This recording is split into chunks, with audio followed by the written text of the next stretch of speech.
आज का दिन हम सबको उन चेहरों को बेनकाब करने का भी एक अवसर दे रहा है जिन लोगों ने लोकतंत्र की आड़ में भारत के मूल्यों और आदर्शों को अपने स्वार्थ की बलि चढ़ाने का कुत्सित प्रयास किया।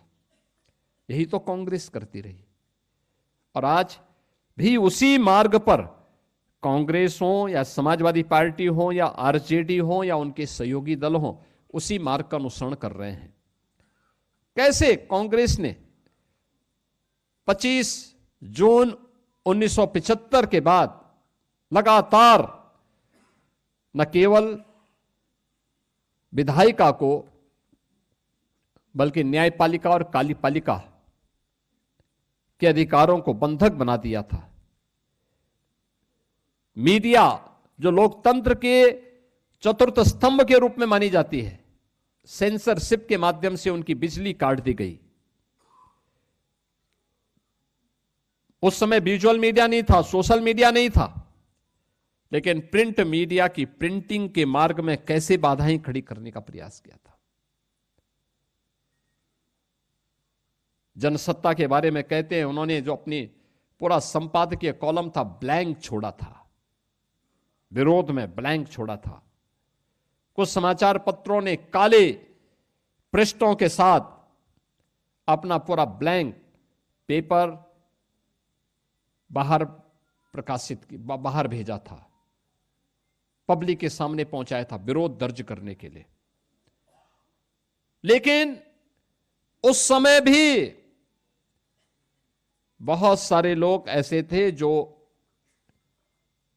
लोकतंत्र के लिए और भारत के लिए अपने आप को समर्पित भाव के साथ कार्य कर रहे थे। 1 लाख से ज्यादा लोकतंत्र सेनानी गिरफ्तार हुए थे, सैकड़ों पत्रकार गिरफ्तार हुए थे, अधिवक्ता गिरफ्तार हुए थे,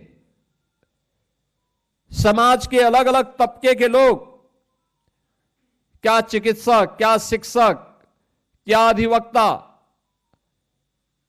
क्या किसान, क्या नौजवान, क्या विद्यार्थी, क्या महिला, क्या पुरुष, इन सभी ने बढ़ चढ़ करके लोकतंत्र को बचाने के लिए अपनी पूरी ताकत लगाई।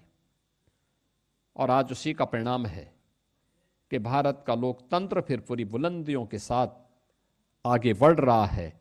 और अब तो बुलंदियों के साथ क्या, भारत जब हम काले अध्याय, देश के संविधान को कलंकित करने वाले इस अध्याय के 50 वर्ष पूर्ण होने पर इस संगोष्ठी का हिस्सा बन रहे हैं, बहनों और भाइयों, बहुत सारे प्रश्न हम सबके सामने हैं।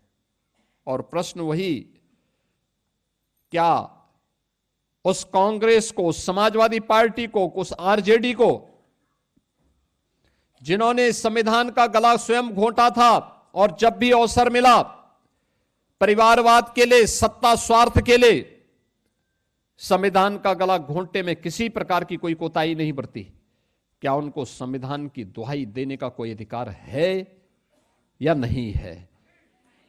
और बहनों और भाइयों, अगर नहीं है तो यह प्रश्न जनता के द्वारा इन लोगों से पूछा जाना चाहिए, किस मुंह से यह संविधान की दुहाई देते हैं? जब इनको अवसर मिला था तो इन्होंने स्वयं ही उसका गला घोंटने का काम किया था। लगातार बाबा साहब भीमराव अंबेडकर के संकल्पों को तुषारपात करते रहे, लगातार ये लोग उन कृत्यों को करते रहे। और आज ये लोग बाबा साहब भीमराव अंबेडकर की या संविधान की दुहाई देकर के आंखों में धूल झोंकने का काम करते हैं। हमें इनको एहसास कराना चाहिए कि नहीं, सच्चाई ये नहीं है। सच्चाई ये है कि जब भी कांग्रेस को, आरजेडी को, समाजवादी पार्टी को या इन लोगों को जब भी मौका मिला, इन्होंने लोकतंत्र के गले को घोंटने में कोई कोताही नहीं बरती।